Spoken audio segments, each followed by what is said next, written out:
John, obviously we're in a dramatic situation here. We need to win one match. Alec Ferguson obviously feels he wasn't getting enough from midfield, and he's taken quite a dramatic step in leaving out the captain. But don't forget, John, that we did exactly the same thing in Spain when we dropped Danny McGrain. It's nothing new for us. Well, Scotland have in fact made 4 changes from the side beaten by West Germany. Basically, it's the same side defensively, except Arthur Albiston has come in place of Maurice Malpas. But in midfield, both Graham Souness and Eamon Bannon are left out. Paul McStay is preferred to Souness, and Paul Sturrock returns to the side, along with Everton's Graham Sharp, who starts a World Cup match here for the first time. And there's no place even on the substitutes bench for the Scottish captain, Graham Souness. And incidentally, Uruguay have also made 4 changes, and it looks as though they're adopting a very attacking policy as well. The Uruguayan changes, of course, they've been forced to leave out their big captain, Bossio, who was sent off in the game against Denmark. Also out of the side are midfielder Saralegui and strikers Alzamendi and Jorge da Silva. Something of a surprise, that one. So Venancio Ramos there and Jorge Barrios both come into the side. So does Wilmar Cabrera. And this is a most attacking side that has been chosen by the Uruguayan manager, Omar Borras. The scene really is set for a fiery cracker here, isn't it, Billy? Not that much, because I think the passion is there for the Scots to win today, and, you know, I would certainly back them. Well, you've promised to sing Flower of Scotland at the end of the match if that happens. I hope you're singing. I think I'll have plenty of company, John, if the game goes right. Away we go. The vital match then in the group.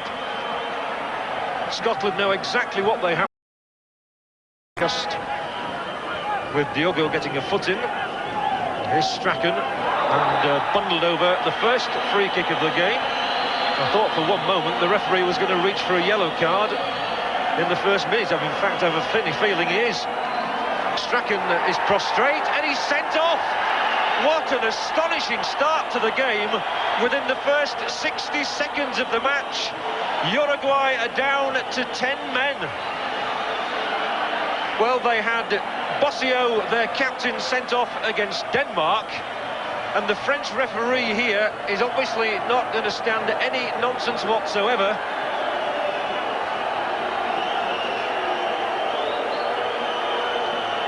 Quite extraordinary scenes here, whistles all around the ground. Little Batista is being comforted by some of his colleagues here. Stretcher is being called for Gordon Strachan. We always feared, Billy, that this was going to be a tempestuous occasion, but to see Batista sent off in the first 60 seconds has gone beyond any expectations anybody could have. Well, we knew this referee was picked, John, for the way he handles matches, and certainly he's not chose to sidestep anything. He thought that the challenge was such a bad one, they had no option to send him off, and off he goes. Scotland crossing the halfway line. No goals here in Neza. But just a reminder for anybody who might just have come in, amazingly, Uruguay already down to 10 men with their left back Batista sent off. This is Francescoli. Oh, lovely skill from Francescoli. They certainly have to watch him. He's still going. And a very timely intervention once again by Willie Miller. It's his forte, all right. Francescoli once more, very involved.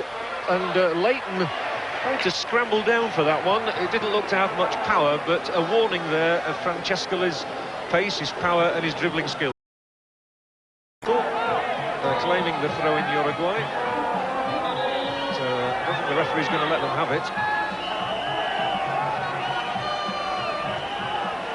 So Arthur Albiston and Nicol try to work an opening. The crossover to the far side. Goff got up.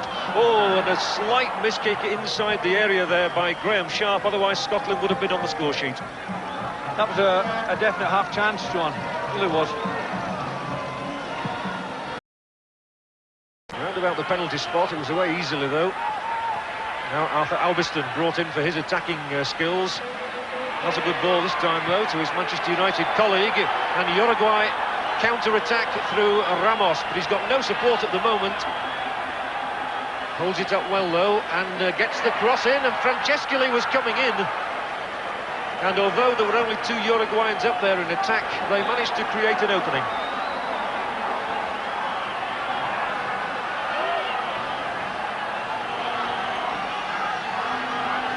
but again we saw that there can be danger to Scotland from these quick breaks, and Ramos did well for his country then. It's the same Senor Ramos who will take the corner. Now Uruguay do throw 4 men forward, and a clear header as well coming in from Wilmer Cabrera. He perhaps should have been able to keep it down a little better. I'll tell you what, John, I think we could do without the excitement at the Scottish end. I'd much prefer to see the other end. And everybody bar Jim Leighton is in Uruguay's half. Let's see what Strachan can do here. Good ball inside the area as well. Aitken drives it across. Oh, it's a marvellous save from Nicol. The Liverpool man.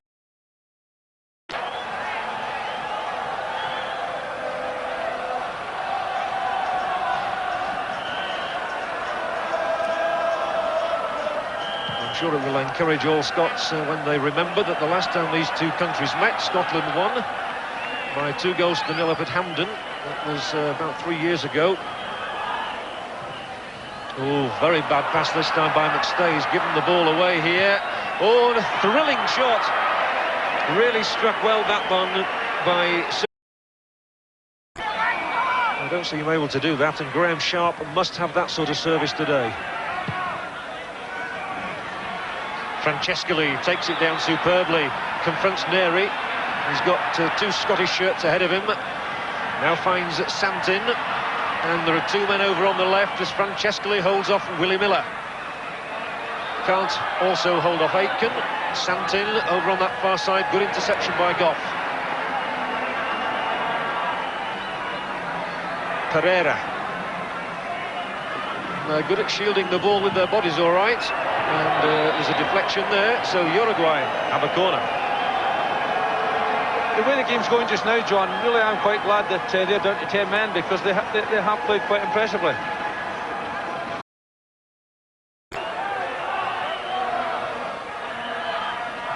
Now Neri. Now Scotland could do with a goal from him, like the one he produced against Brazil 4 years ago in Spain. Strachan, lovely ball, and he's found Sturrock in a little bit of space this time, and Scotland have plenty of men open. Here's a chance for Aitken, perhaps. His control certainly let him down then, but Scotland are here again with Nicol. There's only 1 man inside the penalty area, though. That's Richard Goff, who arrives and can't keep the header down. Just a little careless mistake from Roy Aitken there. Oh, that was a real good chance that he had. A bit of control would have seen him all right. It would have been nice to see Richard Goff get his 4th goal for his country. Well, they still talk about one he once scored against England up at Hampden. Well, indeed, they played quite well at times in the game against Denmark. It's just that they got caught out by 2 absolutely devastating strikers, Laudrup and Elkjaer. We could do with those 2 players in the Scottish team just now, John. I think Manchester City could as well, Billy. There's the throw inside the area. Oh, nicely done by Ramos, and a chance for Diogo. It's the clearest opportunity Uruguay have created. Ramos.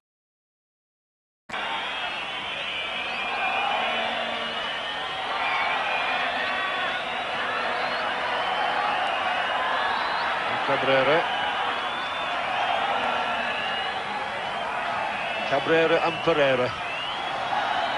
Very rhythmical. Now Francescoli. Oh, he's done well and turned inside McStay. Francescoli, so dangerous. Hit it to the near post. Leighton's reactions were good. But it will be a corner.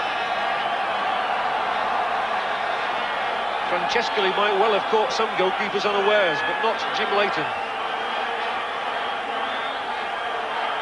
The big scoreboard here tells us we've already played nearly 47.5 minutes. Corner taken. Oh, and a good fierce header by Cabrera, about a foot too high, and that is the end of the half. It's been certainly an absorbing half, even though there have been no goals. Uruguay, remember, had a player sent off in the first minute, Batista. Scotland haven't as yet capitalised. So half-time here in Meza, it's Scotland 0, Uruguay 0. Stay with us for the second half. Meanwhile, we'll take a break. And do think that Scotland somehow must contrive something for one of these free kicks. They've played it quickly. Here's Sturrock. He's offside, though. It won't count. It won't count. The Scottish flags are raised, but I think even the most ambitious Scottish supporter knew there that that was never going to count. The linesman had his flag up right away, John. I'm not convinced that Paul Sturrock was offside when he began his run, though. No, neither was I, to be honest, Billy, but the conviction in our voices was from the fact that the linesman did that place in the next round. Remember, an appetising match awaits the winners here today. It's Argentina in Puebla next Monday. Uruguay only need to draw, though. Scotland have to win. Strachan and Sharp knocks it on. Aitken will drive it in, but wide.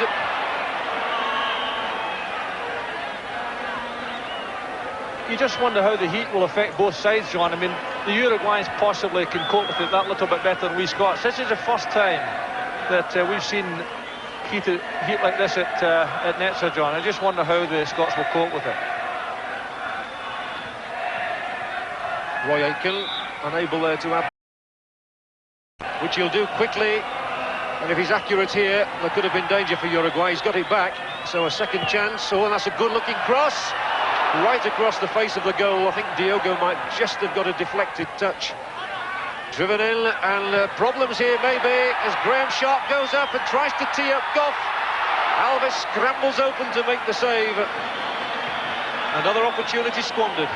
Well, again, it was a good opportunity, but not a good final shot at all. The ball gets played back, John, and Richard Gough was a good position. Surrounded by cameramen, doctors, probably even the local dentist is there.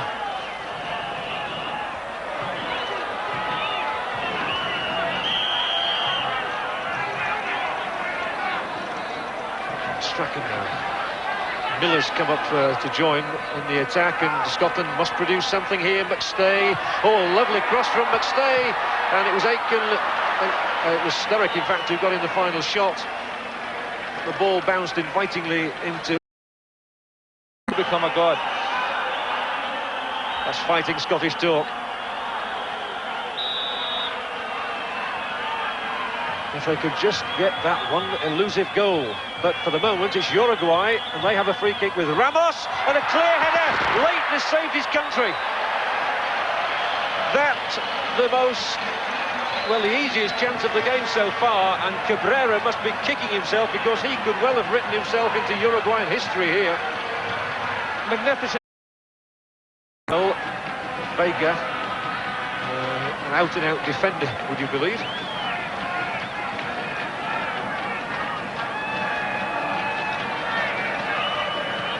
Miller hoists the free kick towards Charlie Nicholas. Good defending by Pereira.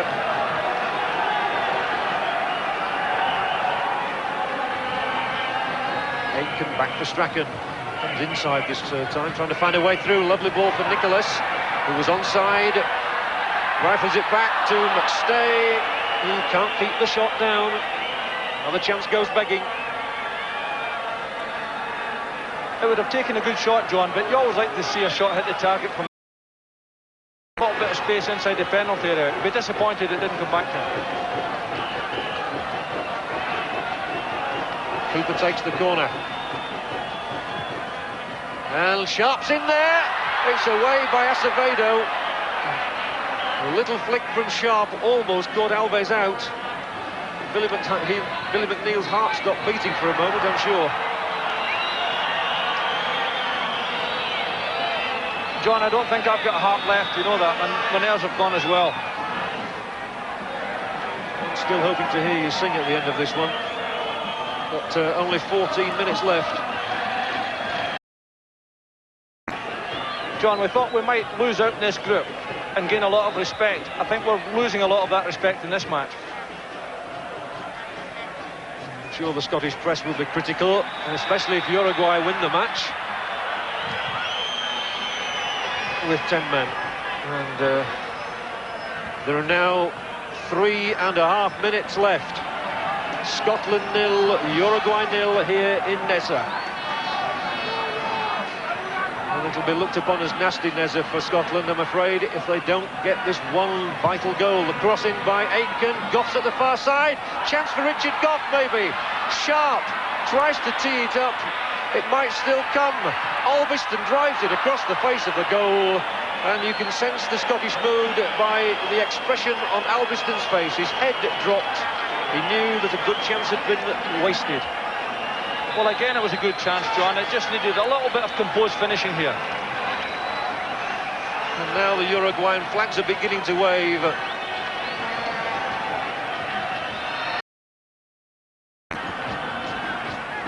There must surely be a little bit of time added on as Neri hits a screamer. Oh, so close to glory, David Neri. Well, I thought that was it, John. A tremendous strike. Wasn't far away. Probably our best effort in goals, really, in the whole match. And it's taken 89 minutes to come.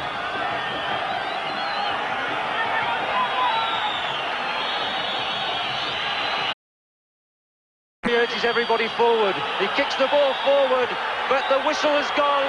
Scotland are out of the World Cup. You can see the Uruguayan reaction. They fought with 10 men for 89 minutes. And they have qualified for the next phase with just 2 points. They'll play Argentina while Scotland go home. Billy McNeil. Well, John, we came here, all we had to do was win one match against 10 men. We couldn't do it, so we've no right to think that we were unlucky, and indeed we probably got what we deserved.